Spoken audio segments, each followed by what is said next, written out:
మేడ్చల్లోని కేఎల్ఆర్లో గల శివాలయంలో ఆర్యవైశ్య మహిళా విభాగం అధ్యక్షురాలు నీలిమ నాగరేఖ గోలి జ్యోతి ఆధ్వర్యంలో సంక్రాంతి పురస్కరించుకొని ఆర్యవైశ్య మహిళలు నోము నిర్వహించుకోవడం జరిగింది. వీరిలో మహిళలు వారి యొక్క సాంప్రదాయాన్ని చాటడం జరిగింది. ప్రతి సంవత్సరం ఇలాగే జరుపుకోవాలని నీలిమ తెలుపుతూ GS6 యాజమాన్యానికి ధన్యవాదాలు తెలిపారు.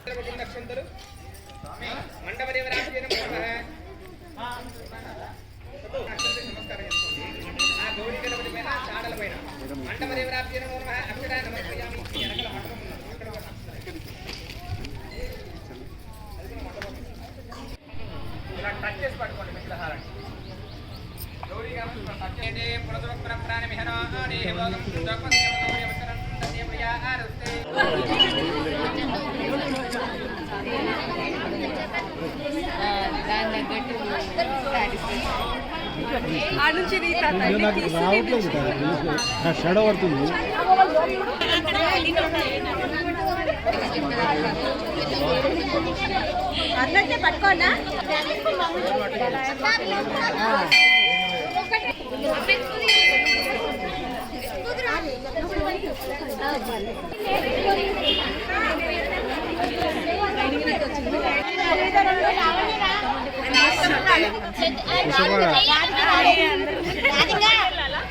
ఈసారి అత్యధికంగా 36 మందిని కలిసి సామూహికంగా చాటల వాయనము రేపల్ల వాడ నోముకున్నాము.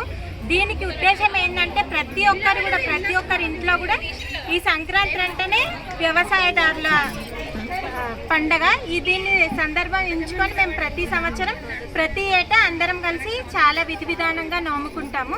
చాటల వైనం అనేది చాలా ముత్తైదులు అందరం కలిసి సామూహికంగా నోముకున్నందుకు మేము చాలా సంతోషిస్తున్నాం. జై వాసవి. నా పేరు నీలిమ. సంగీత. మేము ఈ ఆర్యవైశ్య సంఘం మేడ్చల్ మహిళా విభాగం నుంచి చాలా కార్యక్రమాలు చేసుకుంటాము. ఈసారి అసంఖ్యాకంగా చాట్ల వాయనం చేసుకున్నాము. చాలా సంతోషంగా ఉంది. అందరం ఎల్లో శారీస్ కట్టుకొని పసుపు చాటలతో పసుపు కొట్టించుకోవడం చాలా బాగా జరిగింది. చాలా సంతోషంగా ఉంది. మేమందరం ఇట్లా సామూహికంగా చేసుకోవడం చాలా అదృష్టమని మేము అనుకుంటున్నాము. గ్రూప్ మొత్తము మహిళా సంఘం గ్రూప్ మొత్తం కోఆపరేషన్తో PSTలు మాకు అందించారు. అందరికీ నమస్కారం. మేమందరం అందరం కలిసి ఇక్కడ ఉన్నామంటే దానికి రీజన్ ఏంటంటే వాళ్ళ సంక్రాంతి సందర్భంగా మేమందరం వైశ్యాస్ అందరు కలిసి వాసవి మహిళలందరూ కలిసి సామూహికంగా చాటల వాయనము ఇంకా రేపల్ల వాడ నోముకున్నాము. ఈ కార్యక్రమం ఏర్పాటు చేసిన వాసవి సంఘం PSTకి చాలా థ్యాంక్ యూ. ఇక్కడ అందరం కలిసి ఇలా నోముకోవడం చాలా హ్యాపీగా ఉంది.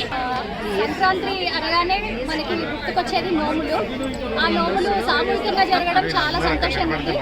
ప్రతి ఏటా ఇక్కడ మన ఆర్యవైశ్య సంఘం వాళ్ళు మహిళా సంఘం వాళ్ళు బాగా ఏర్పాటు చేస్తున్నారు. నాగరేఖ గారు కానీ నీలిమ గారు కానీ జ్యోతి గారు కానీ మంచిగా సెలబ్రేట్ చేస్తున్నారు.